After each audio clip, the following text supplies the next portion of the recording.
What do you mean by almost similar? Then Srila Jiva Goswami, while writing Durgam Sangamani commentary in Sanskrit on that verse of Bhakti Rasamrita Sindhu, he comments that here almost similar means that the Kaustubha jewel of Lord Narayana is not possessed at any time, in any situation and circumstance, by any person considered a suitable candidate for Sarupya Mukti. He might have form similar to Lord Narayana. He might have the four-headed form. He might also have the four weapons of Shakti, Chakra, Gada and Padma, but he will not have the Kaustubha jewel, and he will not have the special emblem and the special sign indicating the presence of the goddess of fortune, the vertical line on which is present on the chest part of Lord Narayana. That Shrivatsa Chinnan, that Shrivatsa Rekha will not be possessed by all the candidates who are considered eligible for Sarupya Mukti. Then comes Samipya Mukti. Samipya Mukti means the liberation in which the suitable candidate receives the benediction of being very closely proximate, being in close vicinity and nearness to the personality of Godhead's transcendental icon. So, when Lord Narayana is situated in Mahavaikuntha, where Lord Narayana is enthroned in his transcendental Singhasana, so very near to that Lord Narayana's form, very proximate and very close to his vicinity, the candidate of Samipya Mukti is residing. Then comes Sarupya Mukti, Samipya Mukti, then comes Sarshti Mukti. Sarshti means the liberation in which the candidate, after entering the Vaikuntha planet, receives the benediction, receives the boon of enjoying almost similar opulences to that of the personality of Godhead Lord Narayana. And then again, Srila Jiva Goswami comments in his Durgam Sangamani commentary that almost similar opulences are awarded, are bestowed upon the candidate of Sarshti Mukti, and those almost similar opulences here are defined as the opulences of all sorts, Aishwarya, Virya, Yasha, etc. All these six opulences which are counted by Parashar Muni in Vishnu Puran unto Maitreya Muni. Aishwaryasya Samakrasya Viryasya Yasha Sahashriyah Jnana Vairagya Yoshchaiva Sharanam Bhagavati Ingana. These six types of transcendental opulences which are present in their full-fledged, most original and transcendental, pure and uncontaminated form simultaneously within the personality of Godhead in inconceivable amount. These opulences like renunciation, beauty, fame, knowledge, etc. All these opulences are also given to the candidate who is considered, who is deemed suitable for receiving the Sarshti Mukti, the Sarshti type of liberation. But some opulences, especially the opulence of creating the whole material world, the opulence of dissoluting the whole material world, and the opulence of maintaining and sustaining the whole material world through the divine powers and through the divine agencies, through the divine proxy agencies. This power that Lord Narayana has, that within a second, within a fragment of time, within a small moment of time, just by his desire, because he is Satyakam, because he is Satyakam and Satyasankalpa and Aptakam. Lord is Aptakam, means that whatever he desires is automatically fulfilled even without Lord's consciously endeavoring to fulfill that desire. Even without Lord's consciously endeavoring and trying to fulfill that desire, just by the mere presence of any volition, just by the mere presence of any type of wish or desire, that desire is automatically fulfilled by the inconceivable potencies of the Lord that he is possessing.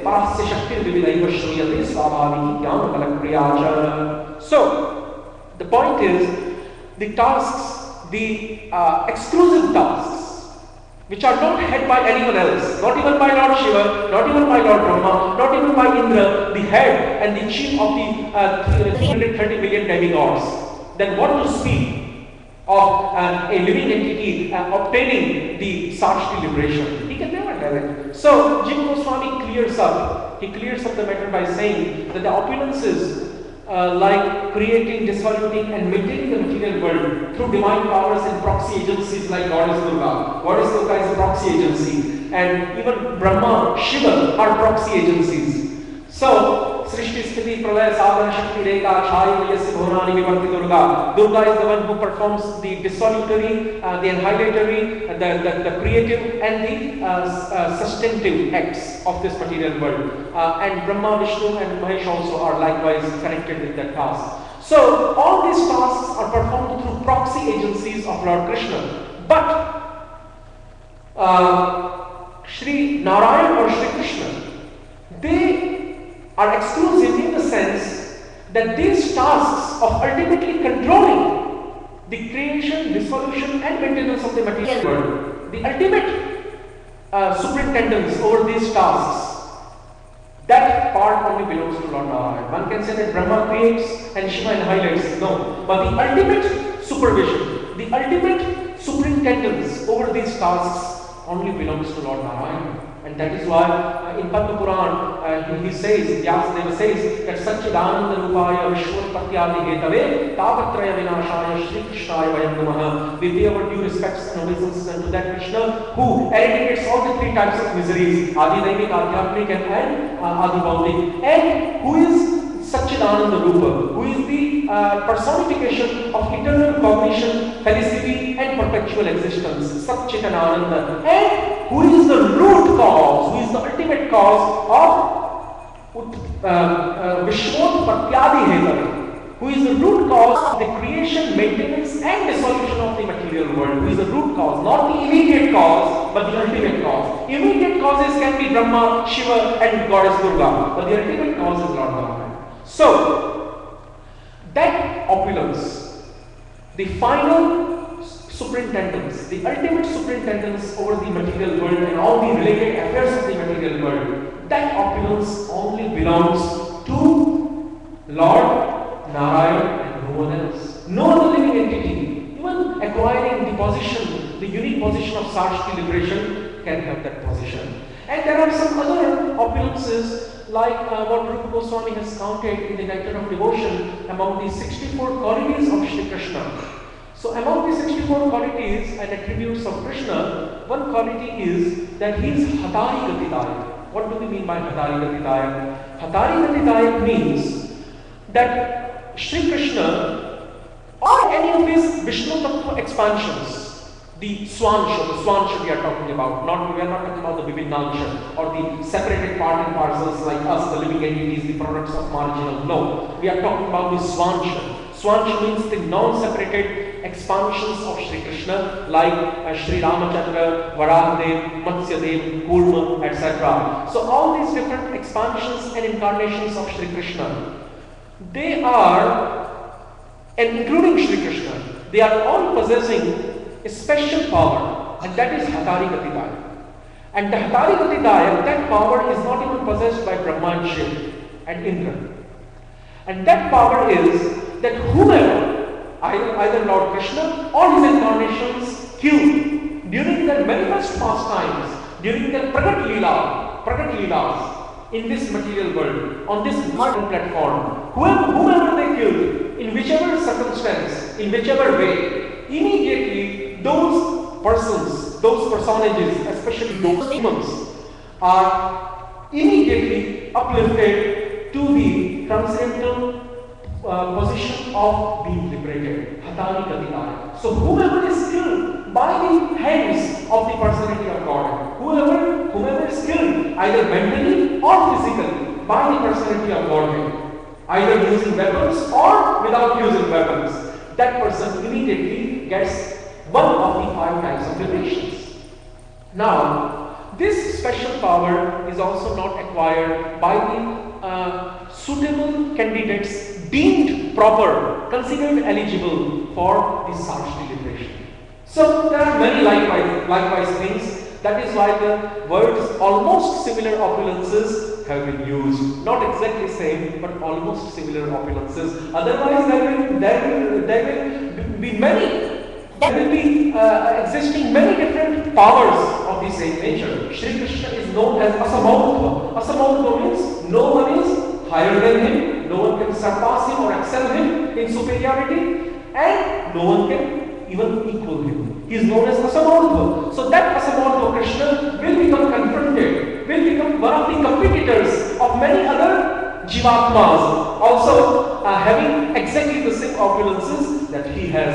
And just in order to avoid this concept of polytheism, yes, the Sanatana Vedic Dharma, the religion propounded by the Vedic scriptures, that religion which is propounded by the Vedic scriptures is not advocating polytheism as the distortion many people have done. They are thinking that the Vedas and the Puranas and the Vedic scriptures and the Vedic Dharma, the Sanatana Dharma is propounding the concept of polytheism. No, the Vedas are very clearly stating that Ekam Advitiyam Brahma Nadvitiyosti Kaschin, that there is only one Parabrahma, there is only one absolute truth, and no one else to confront him or compete with him. And then it is said again in the glorification of Bhagavad Gita mentioned by Vyasadeva in Padma Puran that Ekam Shastram Devaki Putra Geetam Eko Devo Devaki Putra Eva Eko Mantrastasya Ramanyam Karmati Tasya Devasya Seva. There is only one Supreme Personality of Godhead, absolute truth, and that is Lord Vasudeva, the son of Mother Devi and Vasudeva. So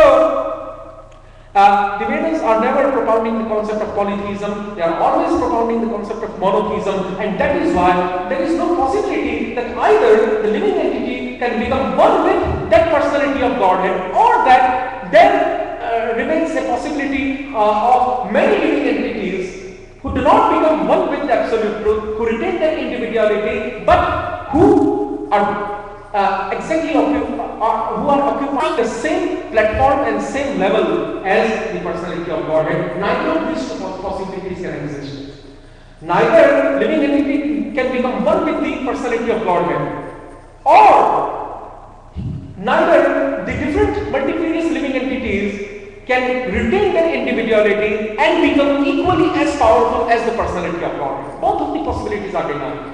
The polytheism is completely denied here. So, Sashti means you can almost have similar opulences but not exactly the same. Now, the question arises that if the living entity cannot become one with the personality of Godhead, then the very concept of the fifth type of emancipation, then the very meaning of the fifth type of liberation, which we have not as of now described about, and that is now we will start describing, that is Sayujya Mukti, the fifth type of. So the very concept of Sayujya Mukti will be denied. If you say that living entity cannot become one with the personality of Godhead, the very concept of Sayujya Mukti is denied. Sayujya, whenever the word Sayujya comes in whichever part of the Shastras, it is always translated by our acharyas as meaning the liberation in which living entity merges into the personality of Godhead, or living entity merges into the impersonal aspect of the personality of Godhead. Nirvishesh Nirakar Brahma. So the very concept of Brahma Sayujya Mukti will be denied if we say that there is no possibility that living entity can become one with the Lord. Yes, we will still adamantly say and impudently say that there is no possibility. Why? Because ultimately we have to prove that monism cannot exist. This, ultimately we have to prove that monism cannot exist. Monism, Advaitavad, as propounded by Bhagavad Adi Shankaracharya, can never exist in ultimate sense. Only in a relative sense it can exist. How? Srila Jiva Goswami explains in his Shat Sandarbhas and also Srila Baldev Vidyabhushan, he explains in his commentary to Brahma Sutra, known as Govinda Bhashyam. Both of these acharyas, they explain very clearly that when living entity becomes merged into the impersonal effulgence, and that impersonal radiance emanating from the medium-sized transcendental figure and personal form of Sri Krishna in Vrindavan. Now, the Advaitavadis, the impersonalists and the monists will say, no. The personal form of Godhead is rather emanating from the impersonal aspect. If that is the case, then Brahmano hi pratisthaham amritasya vyayasya cha shashvatasya cha dharmasya sukasya ekantikasya cha. That statement of Shri Krishna in Bhagavad Gita, when Shri Krishna says that my personal form, as it is talking to you right now, O Arjun, that my personal form is the shelter, is the basis, is the root cause, is the original source even for the impersonal Brahman. I am the shelter of Brahman. Brahmano hi pratisthaham. And then the statement of Lord Brahma in Brahma Samhita will also prove to be wrong. Yasya prabha prabhavato jagadanda koti kodeshvashesha vasudadi vibhuti vindam tasma nishkala manantam ashesha bhutam govindamadi purusham tamaham bhajami.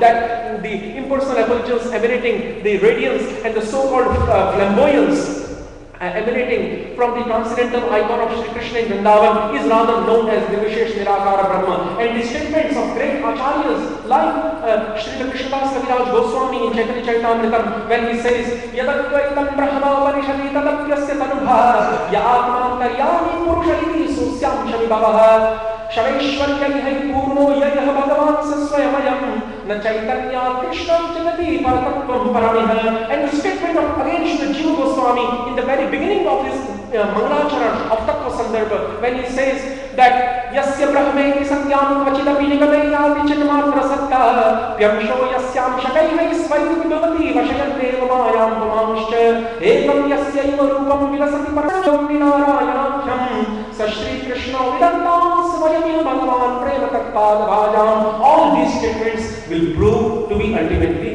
wrong, and that is why it has been said that the original root cause for the impersonal Brahman is the personal aspect of the absolute truth known as Shri Shyam Sundar or Krishna of Vrindavan. So, when living entity merges and becomes one into that impersonal form of the Lord, he doesn't become totally one. No.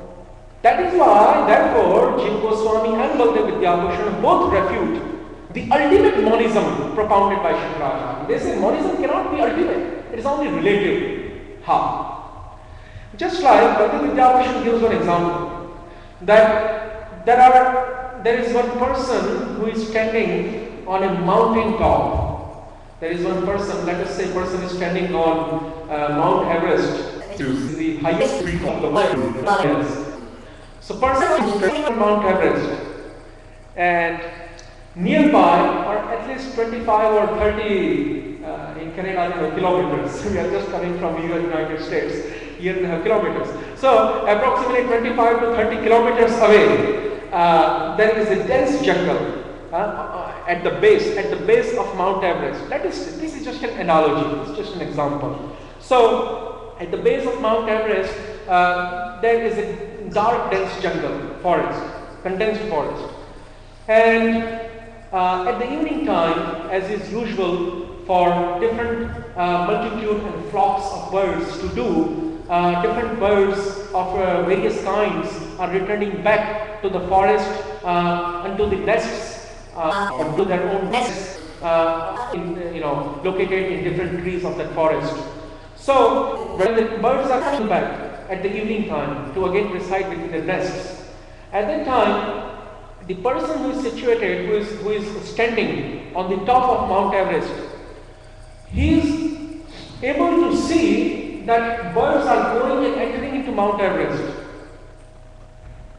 That the birds are entering into the forest, the dense jungle. But he is not able to exactly see or exactly envision. He is not able to precisely visualize and perceive how each bird enters into which particular part of the forest, goes to which particular part of the forest, and how each bird enters into his own peculiar nest located on top of a peculiar tree, which is again situated in a particular portion of that forest.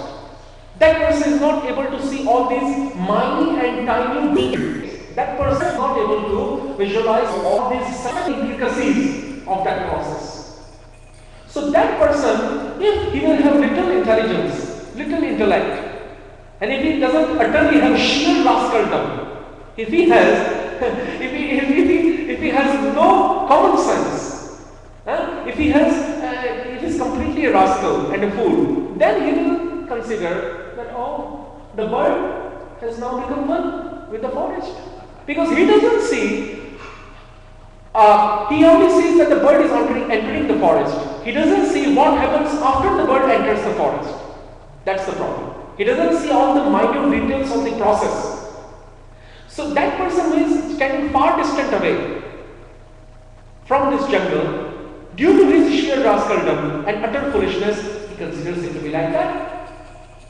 But the reality is that even after the bird enters into the forest, he retains his individuality. In the same way, when the living entities, those who are considered eligible, when those living entities, when they merge into the impersonal Brahman effulgence, the impersonal aspect of the Lord, after entering into the radiance of the Lord, they still retain their individuality. But because that radiance is so illuminating that it blurs the vision of these so-called Mayavadis and Gyanis, the so-called monists who have not yet attained impersonal liberation, who are still on this mundane platform. The vision of those Gyanis and those Mayavadis is blurred by the transcendental light. They cannot see what happens after that.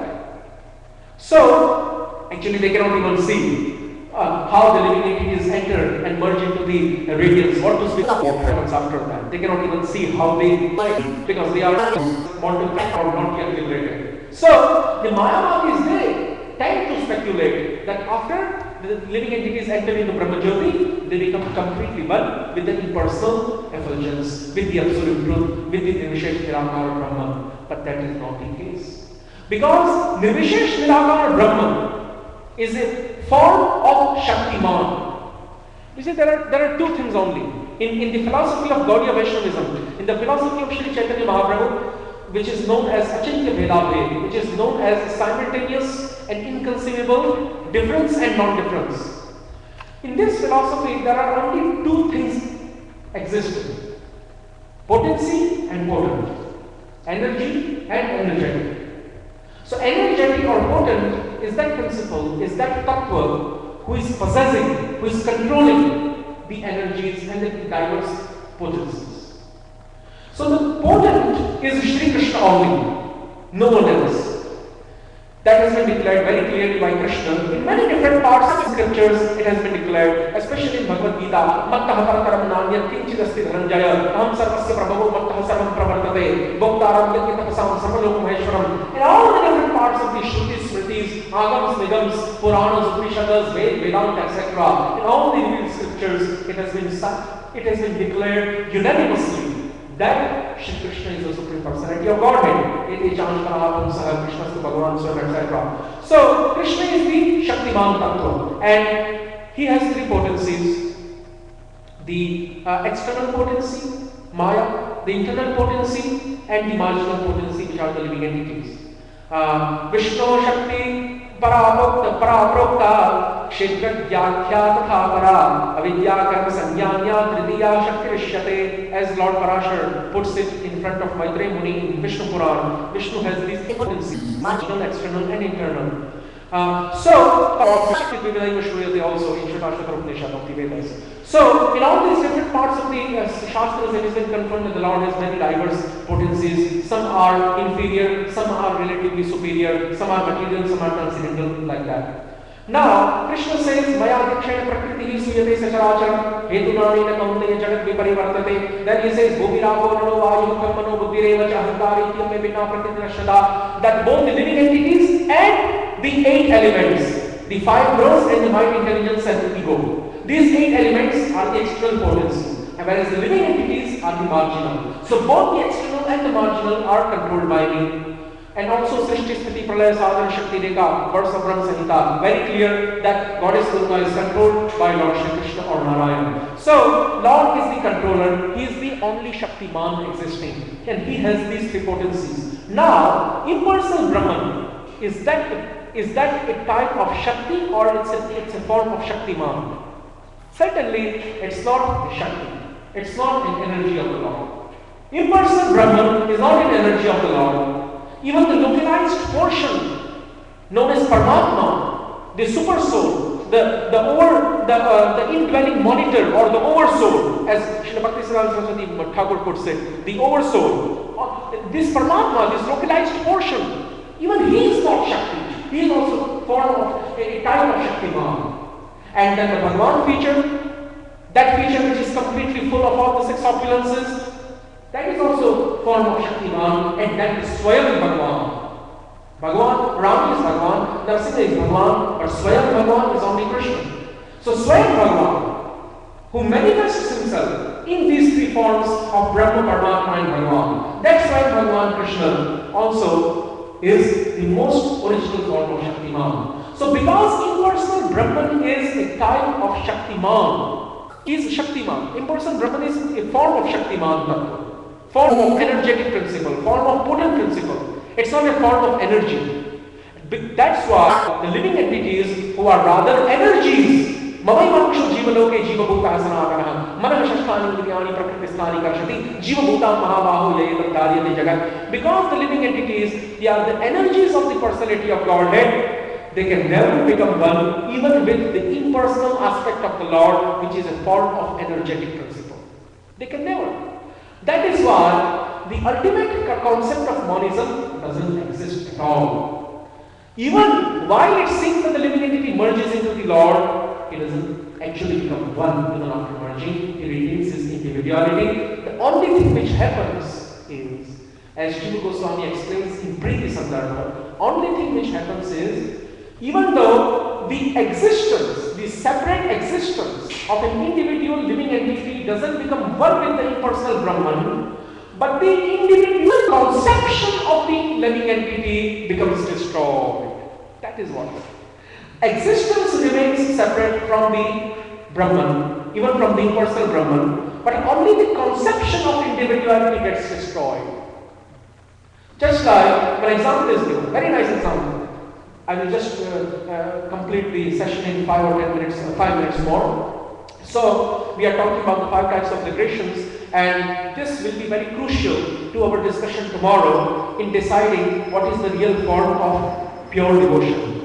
What is the real nature of Shuddha Bhakti? Bolo Shri Shri Radha Madan Mohan Bhagwan ki, Shri Shri Gaura Nitai ki, Shri Jagannath Baldev Subhadra ki. So in deciding and in ascertaining what's the real form of devotion, it will be very crucial for us to know what are the 5 types of liberation first. So, Sahyujya Mukti is explained like this. Just like an example is given by the Acharyas, there was once upon a time in India, there was just a fake example, not a real event, but this event can occur. There is no possibility. It cannot be said that this kind of thing can never occur. It can occur if it wants to occur. So, one example is given that once upon a time there was a large herd or group of sheep, goats and lambs. And in India there is these tribal people, they make their sheep, lambs, etc. They herd them, they tender them, and they make them graze the soft green grass. So what happened that one time this tribal person, he went to the jungle. He was living in jungle. So he was making his group of lambs and sheep graze. So there was a tiger cub. There was a tiger cub, small tiger cub. So that tiger cub, unfortunately, became diverted from his family. He was roaming in jungle, and his parents were little distant, little far away. So the tiger cub, due to his childish fickle-mindedness and his flickering movements, unstable movements, he wandered hither and thither, and he finally got mixed up with the group of lambs, goats and sheep. Now, the tiger cub was only 3 or 4 days old. He didn't know, he knew that he was a tiger, but because it had only been 2 or 3 days since he had taken birth, He was not quite well aware of all the specific natures and attributes of a mature tiger. So, as it is usual for a small child, the small child becomes influenced by the association that he is put into. So that small tiger cub, as soon as he was mixed with this group of lambs and goats, after some time he forgot even the small tiger cry, the childish cub-like cry that he was making so far. The tiger cubs, they also make a small roar, not as big as the mature tiger, but a small roar. So the childish cub-like roar that he was making, he forgot that, and eventually he mimicked, and then it became very usual and natural for him. He spontaneously responded in a cry which is rather considered usual for goats and sheep. So he completely forgot that he is a tiger, that he belongs to the tiger clan, and he thought that he is one of the sheep and goats. And he also spoke and roared and cried like sheep and goats. So eventually 5, 6, 7 years passed by, and he became a full-fledged tiger of a mature size. But because these other goats and sheep, they had seen him from very beginning in their group, they didn't become afraid of him, and neither he was trying to harm them, because he was not knowing his real position. So what happens is that particular tiger, now the example of that particular tiger is given. If that particular tiger doesn't have the conception in his mind that I am a tiger, does it prove that he is not tiger? No, he is still tiger. By not having a conception that I am not tiger, it is not proof that he is not tiger. He is still tiger, even though he doesn't cry or make an outcry or make a roar like a tiger, and even though he doesn't consider himself to be a tiger, he is still a tiger. His existence as a tiger can never be denied, can never be refuted in the same way. In the same way, even after merging into the impersonal Brahman, due to the special effect of Brahmasayujya Mukti, the conception found within every living entity, the conception of individuality, this conception of individuality is destroyed and deterred in pieces. As soon as when it is Brahmasayujya Mukti, the conception of individuality is deterred to pieces. But that still doesn't prove that a person has actually become one with the Absolute Truth. And if he had actually become one with the Absolute Truth, then even Adi Shankaracharya would be considered faulty of making a statement in his commentary to Narsingha Uttartapni Upanishad.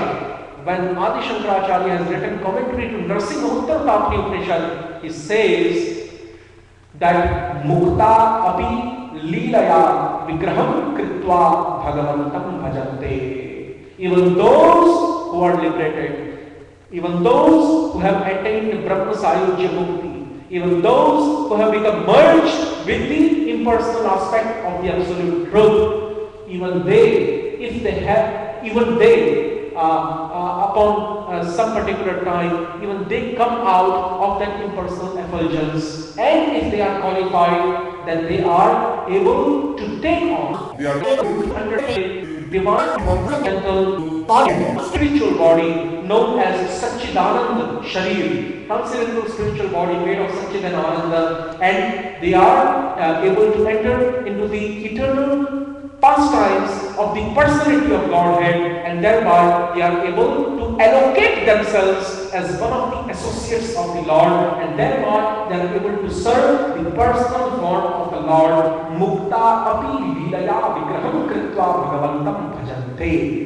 By taking a personal body, those who are merged into impersonal Brahman, they also take on a personal body of being an associate of the Lord, personality of Godhead after some time, if they are considered eligible for that. So, this statement certainly proves that if living entity had actually become one with Nirakar Nirvishesh Brahman, the impersonal Brahman, then there was no possibility of his again coming out. Just like a drop of water, when it becomes one with the ocean, there is no possibility to again find out that drop of water and that same drop of water. It is not possible. It has become now one with the ocean. So ultimately the monism cannot be accepted, and these are the 5 types of liberations.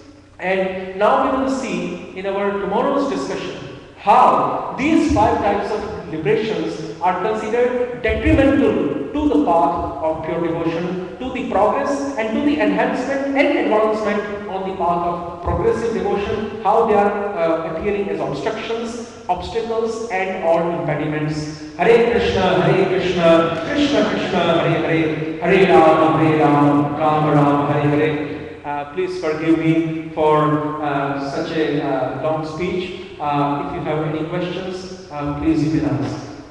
Hare Krishna. Please ask if you have any questions. Yes. I have more of a comment. Yes. An appreciation. Amazing class. For what I could take, it's very advanced knowledge. It's very deep, and yeah, you covered a lot in such a short period of time. Okay. I love the passion. So thank you. So I'm very committed. So, yes, Krishna. So I just want all of the Vaishnavas present here to bless me, so that I can again serve the mission of Srila Prabhupada in a more better way. Hare Krishna. Om Shri Radha Madan Mohan Bhagwan ki Jai. The Nectar of Devotion Evening Seminar ki Jai. Jagat Guru Sri Prabhupada ki Jai. Gaur Premanandi.